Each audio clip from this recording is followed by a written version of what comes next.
मुंबई हायकोर्टाने वकील निलेश ओझा यांना फटकारलेला आहे। कोर्टावरील आरोप न्याय व्यवस्थेवर प्रश्न उपस्थित करण्यासारखं। निलेश ओझांनी केलेली वक्तव्य चुकीची असल्याचं हायकोर्टाकडून सांगण्यात आलेलं आहे। तर माध्यमात अपलोड झालेली ओझांची विधानं हटवण्याचे आदेशही दिले गेलेत। मुंबई हायकोर्टाने वकील निलेश ओझा यांना फटकारलेला आहे। कोर्टावरील आरोप न्याय व्यवस्थेवर प्रश्न उपस्थित करण्यासारखा असल्याचं म्हटलंय। कृष्णा सोनारवाडकर आमचे प्रतिनिधी आपल्यासोबत फोन लाईन वरून जोडलेत। कृष्णा, काय झालं नेमकं कोर्टात? जी काही याचिका दिशा सलियान प्रकरणामध्ये दाखल केलेली होती त्या प्रकरणाचे वकील निलेश ओझा यांनी जे काही पत्रकार परिषद घेतलेल्या होत्या आणि त्यावेळेला 1 तारखेला जी पत्रकार परिषद घेतलेली होती त्यांनी न्यायमूर्ती रेवती मोहिते डेरे यांच्यावरती आरोप केलेले होते आणि गंभीर असे हे आरोप होते। त्या सगळ्या प्रकरणाची ज्या क्लिप्स होत्या त्या हायकोर्टामध्ये आज प्ले करण्यात आल्या। निलेश ओझा यांनी नेमके आरोप काय केलेले होते ते सुद्धा ऐकवण्यात आले आणि त्यानंतर 5 न्यायाधीशांचं जे काही घटनापीठ बसलेलं तो खंडपीठ बसलेलं होतं त्यांच्या माध्यमातून या सगळ्या प्रकरणाच्या सुनावणीला आज महत्वपूर्ण सुरुवात झालेली आहे।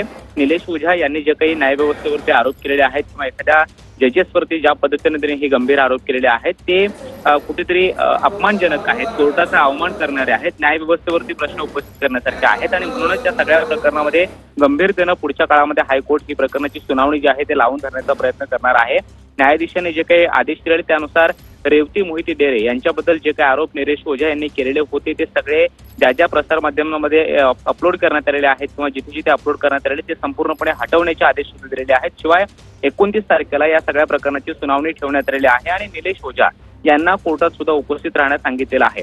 या प्रकरणामध्ये काही जणांना प्रतिवादी बनवण्यात आलेला आहे। त्यामध्ये निलेश ओझा असेल किंवा ज्या ज्या लोकांनी त्यांच्या बाजूने भूमिका घेतली किंवा काही प्रसार माध्यम आहेत त्यांना सुद्धा यामध्ये प्रतिवादी बनवण्यात आलेला आहे आणि त्यांना सुद्धा उत्तर दाखल करण्याचे निर्देश जे आहेत ते मुंबई कोर्टाकडून देण्यात आलेले आहेत।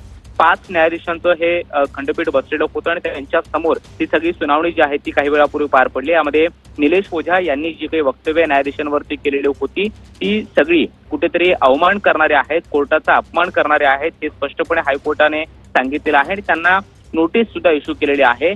ही नोटीस इश्यू झाल्यानंतर 29 तारखेला या सगळ्या प्रकरणाची पुन्हा एकदा सुनावणी होईल। त्या सुनावणीच्या वेळेला निलेश ओझा कशा पद्धतीने बाजू मांडतात हे पाहणं महत्त्वाचं असणार आहे। निलेश ओझा हे व्हीसीद्वारे कोर्टाच्या सुनावणीला आजच्या जोडले गेलेले होते, मात्र त्यांनी आपली भूमिका मांडण्याचा प्रयत्न केला, मात्र हायकोर्टाने त्यांना थांबवलं आणि तुम्ही नोटीस चेक करा, त्यानंतर आम्ही तुमचं जे काही म्हणणं आहे ते ऐकून घेऊ, पुढच्या सुनावणीमध्ये तुम्ही तुमची बाजू मांडा अशा पद्धतीच्या सूचना सुद्धा हायकोर्टाने दिलेल्या आहेत। त्यामुळे निलेश ओझा ही नोटीस स्वीकारल्यानंतर आता न्यायाधीशांवरती जे काही त्यांनी आरोप केलेले आहेत भूमिका मांडतात हे पाहणं महत्त्वाचं असणार आहे। मात्र सतीश सालियान यांनी जी काही याचिका दाखल केलेली होती त्या याचिकेदरम्यान जे त्यांनी आरोप केलेले आहेत ते सगळे आरोप आता वादाच्या भोवऱ्यात सापडले। नक्कीच धन्यवाद कृष्णा, तुम्ही दिलेल्या या माहितीसाठी।